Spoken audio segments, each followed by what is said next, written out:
for Thursday, August 26th, 2021. It's 6:30 p.m. Ms.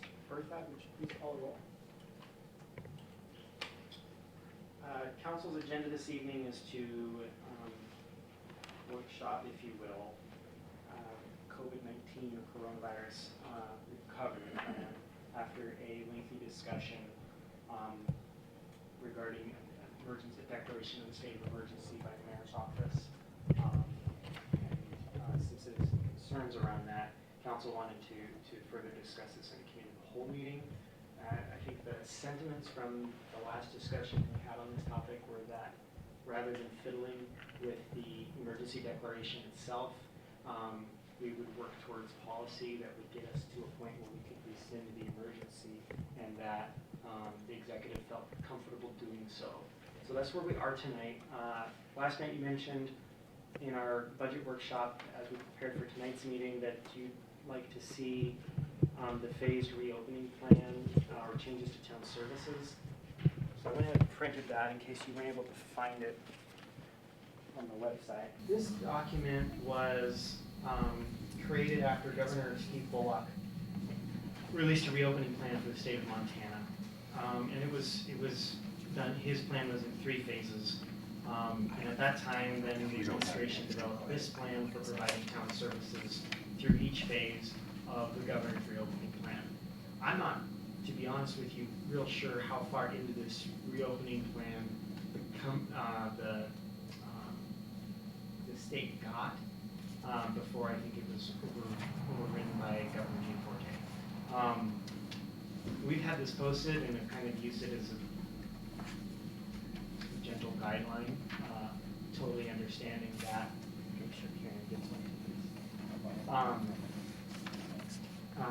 That things have evolved and changed. So I think that this document was authored back in probably late April, early May of 2021. We're very close to that date, excuse me, 2020. Very close to that. So this is the best reference I have in terms of any planning that's been done to modified services as we move into recovery from COVID-19, and whatever response looks like as we move back and forth from the different phases depending on caseloads and that sort of thing in the community. So a lot has changed since this was offered.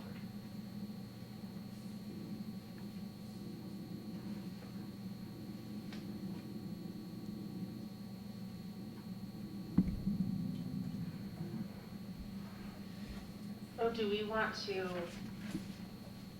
modify this declaration and create a plan? Do we want to just create the plan? What direction do we want to take? I think what you want to do, based on the conversations we've held around this topic, is you need to create a plan. Just focus your energy on the plan so that we can get rid of the declaration altogether. And spending time on modifying the declaration when really we just want to get rid of it,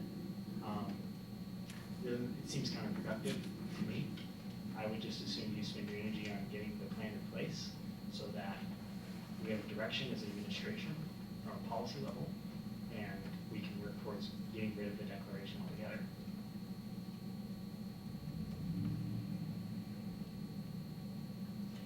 When we qualify for the FEMA funds, it's called a plan rather than a declaration. The declaration will have to be in place in order to qualify for any federal FEMA funding that may come available. We have a discussion around the funds.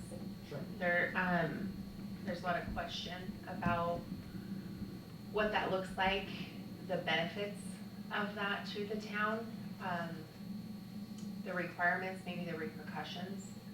And then when we do receive funds from the town, or for the town, how is that reallocated into our budget? So there are several different streams of funding, a few anyway, that have been made available to the town of Stevensville. When the declaration was made, it was in order to take advantage of FEMA disaster emergency money, okay, that FEMA had made available once a disaster declaration had been triggered. that was before I think CARES and you know, the stimulus packages have even really gotten off the ground. When CARES was approved through Congress and released, that changed the dynamic with the FEMA funding, although some of the submissions we submitted for reimbursement on COVID-19 related costs, which we had to be very specific with. We had to send very specific receipts, copies of checks, all of that, you know, and even as far as we had to provide narrative with a lot of our reimbursement requests to the state. Some of those state funds were matched with federal FEMA dollars, depending on the cost share and the level of funding that was required to meet our reimbursement requests. It was a rather complicated system because we didn't have any idea how much of that would necessarily come from FEMA or come from CARES. It just kind of depended on the submission during that round or that cycle of funding. Today, CARES no longer exists. It's no longer being utilized. That money has all been used up, so to speak, and we're now utilizing ARPA in our efforts to respond and recover with the COVID-19 pandemic. ARPA funding is a lot more flexible than the CARES funding was, meaning you know, there was treasury money that came directly to the town of Stevensville from through the state, but from the federal government, that has some relatively generic guidance with it in terms of what you can use it for. You know, as long as there's some sort of an axis or nexus to the relationship with COVID-19 or your ability to respond to another pandemic or a worsening pandemic, spend money how you see fit. If you are improving your infrastructure across most different types of infrastructure, water, sewer specifically, but also public safety, that money is eligible. So like I said, much more flexible, and we receive the cash up front in two different tranches. We receive the first tranche in June, and we'll receive another tranche, the other half, in June of 2022. There is other ARPA money out there for infrastructure that you're familiar with through the application we did with the water system. So there's those funds. And then, as I understand, there is still the FEMA money that started this whole thing. That is still available to use. We have not needed or sought that funding recently because we haven't had a need to do so in our efforts. Most of our stuff is the things that we're doing to respond to the pandemic, like virtual meetings and that sort of thing. Those things are all kind of being absorbed into the operation slowly as we kind of adapt to what life looks like after COVID, acknowledging that we'll probably provide live streaming of meetings or virtual type setting for meetings perpetuity after the pandemic's over. So, and the other side of that is we have the cash to do those things anyway. So we haven't submitted for FEMA. The advantage to having the declaration in place, one, obviously it's required by FEMA in order to disaster emergency services in order to submit for the funding for whatever funding is available. We don't know what that looks like until we get an email from disaster emergency services that says, here's a program that could I don't know, provide rapid testing kits to your community at a 90% cost share. We have the emergency declaration in place already. We can go ahead and grab that funding if we want to, rather than having to go back through the steps that we went through back in March of 2020 to be ready to receive that funding should we need it. And then there was a few days spent of time in getting us to a point where when we started, because we started tracking expenses immediately because we didn't know CARES was a thing yet. So we immediately started tracking expenses, but we also had to get the infrastructure set up in the background to get all that information to FEMA and get it set up. And part of that was this declaration. We tried to avoid getting the declaration in the first place, and the State Department of Emergency Services wouldn't let them. So I think hopefully that kind of answers any question on why the declaration relates to the funding on the FEMA side of things. Is because it's one of those formalities that they require. And they want to see you be able to utilize it. I don't think FEMA wants to necessarily see you sign up first to receive some money and then see you sit on it so that you can't rapidly respond. And that's why provisions like suspending purchasing provisions or procurement provisions are in that declaration so that you can quickly put the money to use where it's needed rather than being bogged down and saying, well, yeah, we'll sign up for it. I'm using rapid testing kits as an example.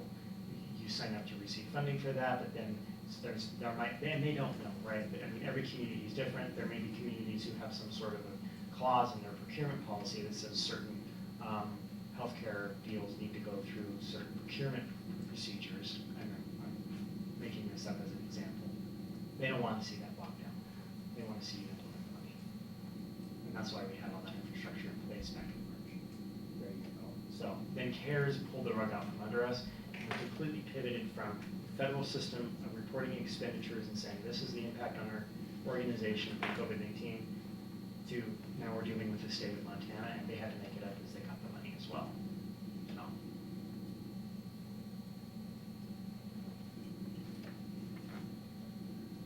I wasn't able to find any other municipality that is still under an emergency for COVID. It's for drought and things like that. So obviously there's some benefits to staying funding-wise, but is that enough to keep us in this? Okay, here's what I'm going to respond with. We've discussed already whether or not the declaration should remain in place.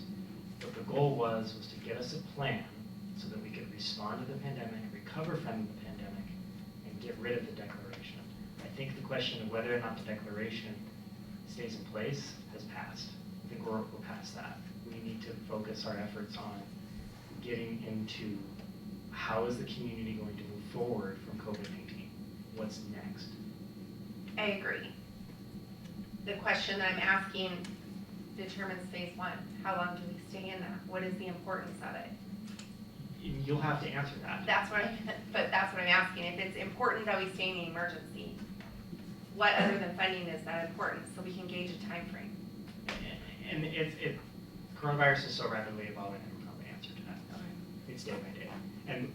And we don't have, what I need from you is a threshold to rescind the emergency. That doesn't exist. There's no threshold to cross to say when this happens, it's rescinded. Right? Right now, it's up to me, and that's what upsets people, is that there's no policy for me to go up against to say, I need to do this when this trigger happens, and so I'm looking to you for a trigger. That's what I'm looking for. That's probably the best way to word it. So if you develop a plan, whether it looks like this or it's your own thing, and it says when per capita cases in Ravalli County reach this number, then the emergency is rescinded, or we expect the emergency to be rescinded, then I know what the expectation is. And that's a benchmark that everyone is having to fit in. Rather than me arbitrarily picking a number off the board and saying, oh, well, when we get to 45 cases in Ravalli County, then we'll just rescind the emergency. Well, that's my number, but what is everyone else's number?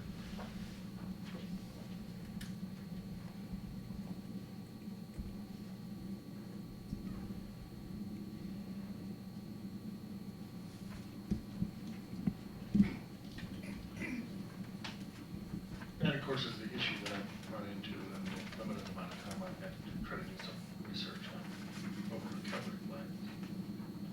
They talk a lot about interaction with the public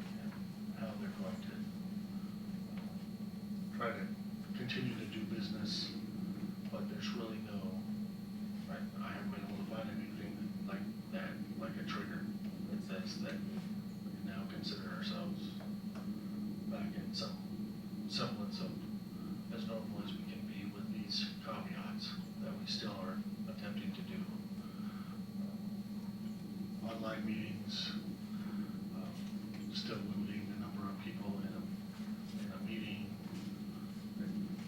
that kind of thing. At this point, I would consider us to be in phase 3 of the reopening plan. I would, just from basically from what you just said, Mr. Mayor, I think that my feeling right at the top of my head is that we would like to look from the Department of Health for a percentage of the population vaccinated. I'm not sure that they have that number or not. I don't know.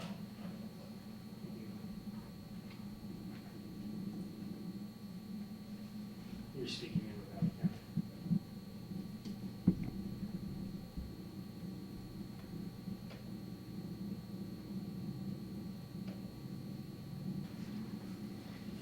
According to the Montana State Dashboard, 48% of the eligible population is fully vaccinated in Valley County. 48. Correct. As of,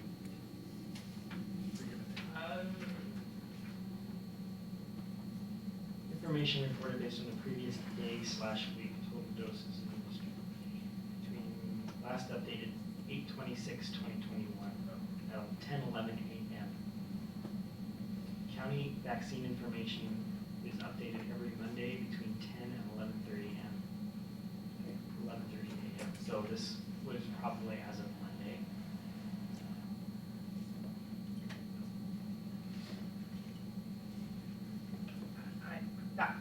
That's the reason for my questions too, is we have had a short amount of time to do a big amount of research. And that, I don't know what they would be. I know the questions that I'm asked, and I know the concerns that people have. But to come up with steps when there's a lot of people that say get rid of it completely. There's a lot of people that say they don't care. There's a lot of people that say keep it. And then there's people that say modify it. And we're then figuring out a phased out plan. I don't know how to come up with a phased out plan. I know how to meet in the middle, but I don't know how to come up with a phased out plan. Well, I think that, if it's the actual, I think if you can articulate the elements of a plan that you would like to see as specifically as possible, then it's our job as the administration to pull those elements together for you. But we need to know what that starting place is. So, is it on? Yeah, you just have to really talk it. Okay. Get aggressive. Could we give like a percentage of people vaccinated? Could I say 75% of people in our county are vaccinated before we end this declaration? Sure. Okay, If that's what you're looking for? If that's council's will, and that's as simple as you want the recovery effort to be, that's what, As one that's step, what we'll okay. implement. But we could do several things. We could say that that's one of 3 things. Yes. Okay. We can create whatever we want with whatever guidelines we want.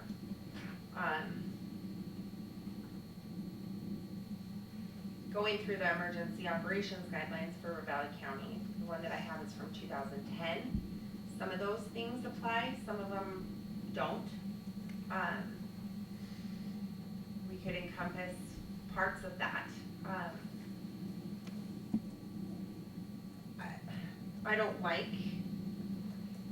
like the vaccination portion. I watched the school go through this, right, with their reopening plan, so to speak. They just made a blanket statement of whenever the teachers can be vaccinated, then we're golden. This year, there's nothing. They're just going for it, except the transportation. You have to wear masks when you're on the bus. There's not a solid plan that makes sense for steps. I do think we're in phase 3 as well.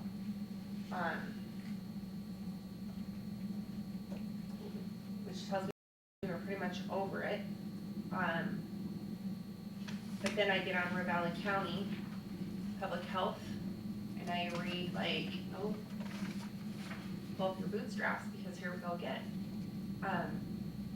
And candidly, I think that's the hesitation on my part. Yeah. If cases weren't climbing and we weren't dealing with the Delta variant, and we weren't getting notifications that our hospitals in Missoula are at capacity, I don't think we'd be here having this conversation, and I have taken it upon myself to rescind the declaration. But that's not the case, and I think that we're just happen to hit this conversation at the same time that everything's going the other direction in terms of case counts and the impact of COVID on the community. And so that's where my hesitancy comes from. Believe me, if you're going the other way, I don't think we'd be having this conversation at all.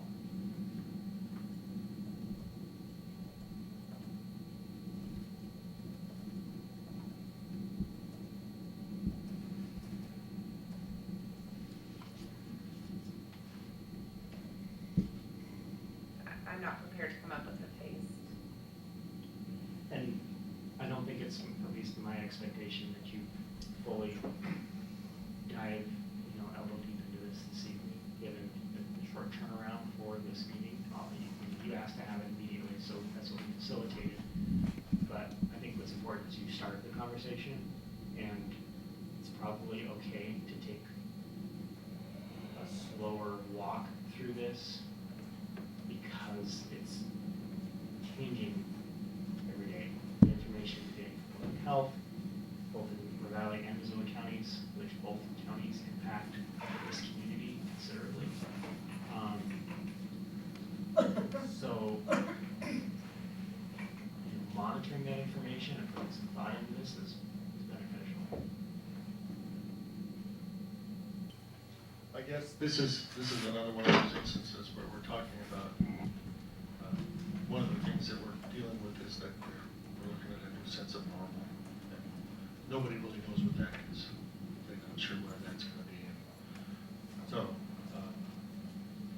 that would lead me to believe that what we're looking at here is something that's gonna make the mayor feel comfortable enough to rescind the order. So we have to be able to come up with something that we think is viable for the community to be able to keep us safe. So at this point, I don't think that we have changed anything as far as where we are in the phase of the governor's reopening, original governor's reopening plan. I believe that since there has been a change in administration for the state of Montana and they have declared that this emergency is over, that there really isn't a reopening plan in place. So the primary concern that we're dealing with at this point is some parts of this declaration that give some members of this community some extreme heartburn. Whether or not those things are actually being used at this point to try to protect the town, to protect the town's health from a pandemic. That being said, I would like to be able to assure the community that that's not really what's happening.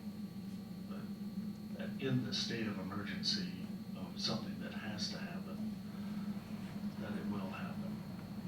But given the fact that we're in a different state of confusion than we were in August of 2020. It's not the same as it was then. People are reacting differently. The political nature of this is certainly not gotten any better. So we have to look at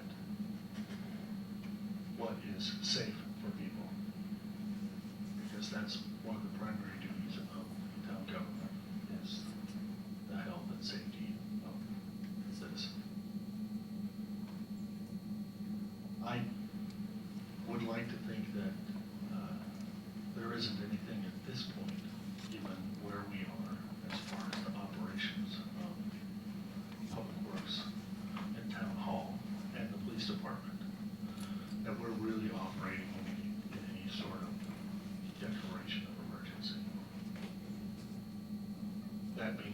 also think that the mayor is not going to supersede any of the authority of the council unless it becomes absolutely necessary. So, I'm not sure how to proceed from here. I'm kind of like Jamie. I feel a little bit uncomfortable trying to decide anything at this point. Sure. So, these are the things that we're having dealt with that we have never dealt with before, that we're trying to put our heads around. I mean, there's a lot of things that a lot of different things that a lot of different people are trying to put their heads around now that have to do with whether or not, who are we taking care of? Are we taking care of ourselves? Are we taking care of each other? Are we taking care of our community? Are we doing what we think is best? I don't speak, I can speak for myself and probably everybody else that's sitting up here at this table and saying that we're doing what's best for our community. If we had something else in mind, it would have happened already. I think that's part of the reason that we've seen some changes happening on the council and in administration in the past is because they didn't feel like they were able to take care of the community, or they didn't feel like they had the community's best interests at heart. So, I don't want to speak for everybody else at this table, but that's for me. I'm only interested in what's best for the community. If I had any inkling that there was something going on, and I don't spend a lot of time in town hall, but I have spent my entire career around people and around the way that they interact with me and each other, and I can tell you that if there is something afoot, we'll never find it until it's too late. So, I would like to stake my reputation on the fact that there isn't some usurping of power going on, or something that's an end run around anything to try to make sure that something happens according to a plan or an agenda that's not been made public.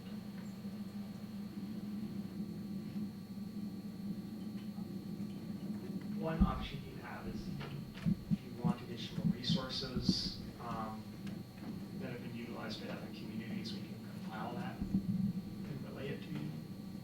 And you can take an opportunity to digest that and decide how you want to looking forward. And we have a plethora of information that we can get access to. The fact of the matter is, prior to this meeting, we were in budget mode, and so while we were trying to prepare that, really had the opportunity to research this, even from the administration side, to provide you with documentation in advance outside of what we've given you. So if that's something you want to entertain, I just need to hear that. I think that's helpful. I'm right now flipping between Missoula County Public Health and Ravalli County Public Health. And just between these two, there's contradicting information. And Ravalli County, the only updates from anywhere is from Stevensville. So it's not, we don't have access to that. That'd be really helpful. We're kind of forging our own way. Yeah, I understand. Like I said, through different municipal leagues and city manager associations and that sort of thing, we have access to things that I think other communities have successfully used. We just haven't come across them. And so some conglomeration of that might be beneficial here.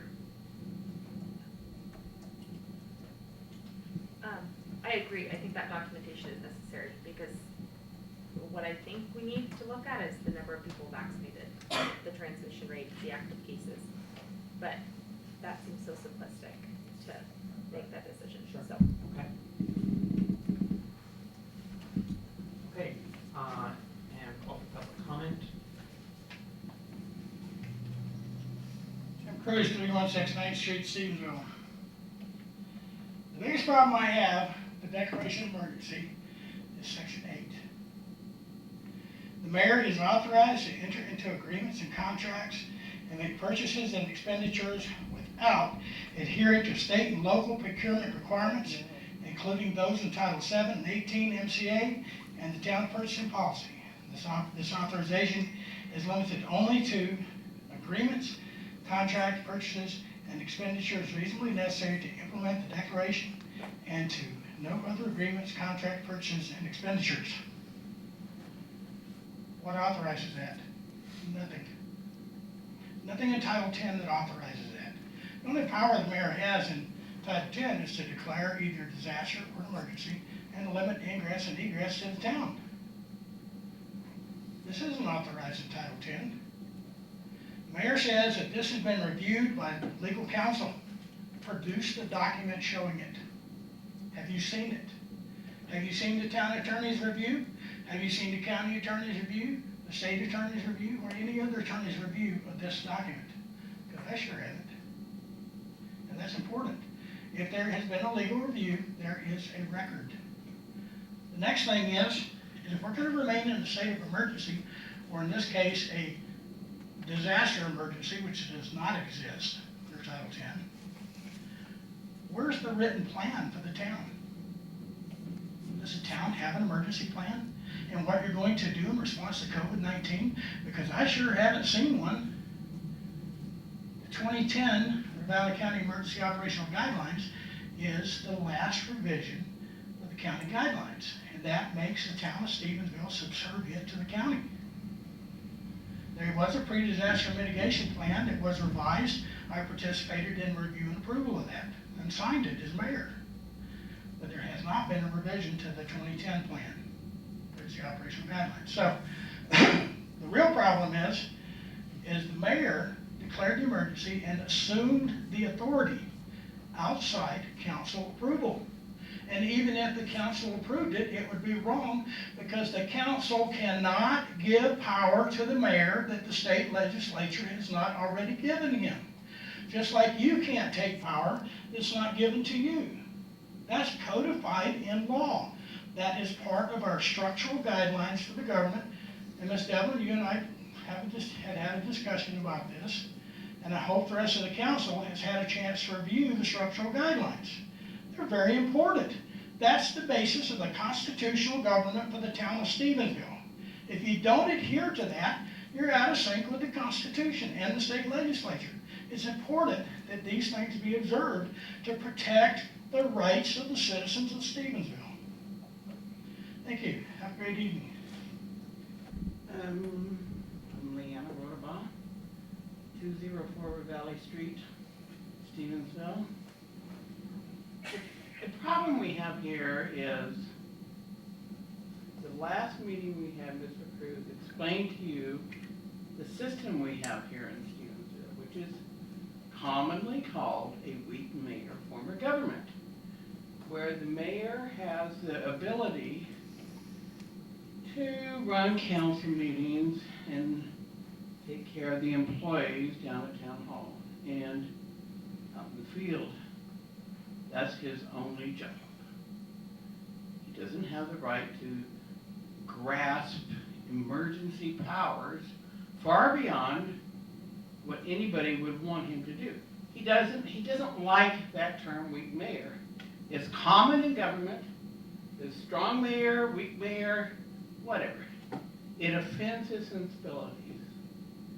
And he doesn't want to let go of it. He's grasped some power. The power that was allowed to him last, whenever it was, by the other council was for 90 days. The 90 days is long gone. You guys are having a work meeting to decide how you feel. You're not going to make a decision because this isn't that kind of a meeting, but how you feel about remaining in emergency that is no longer valid. It isn't valid. 90 days was all he got, and he's taking it way past what he should have. Mr. Mayor, you need to stop. I know you want to stay in power. This doesn't look good for your re-election. It looks like you're kind of a dictator. We need to just let it go. There doesn't have to be any rules for stopping the emergency. There is none. And if there is, address it and give him more powers, but he doesn't have any right now. When are you gonna realize that? There are no more emergency powers by law for this gentleman sitting at the table there, who doesn't want to let go of any of it. And I'm sure he will make some statement that he has a right to it. He doesn't. And if you guys do your job, you will look up the law, resolutions, codes, figure it out, and stop it. Thank you. Any further public comment? All right, hearing none, we'll go ahead and close the committee of the whole meeting on the subject. The administration will provide some additional documentation to the council, and you can provide some further direction as to how you'd like to move forward in addressing the challenge ahead. And we'll go ahead and take a break and reconvene for a town council meeting at 7:30.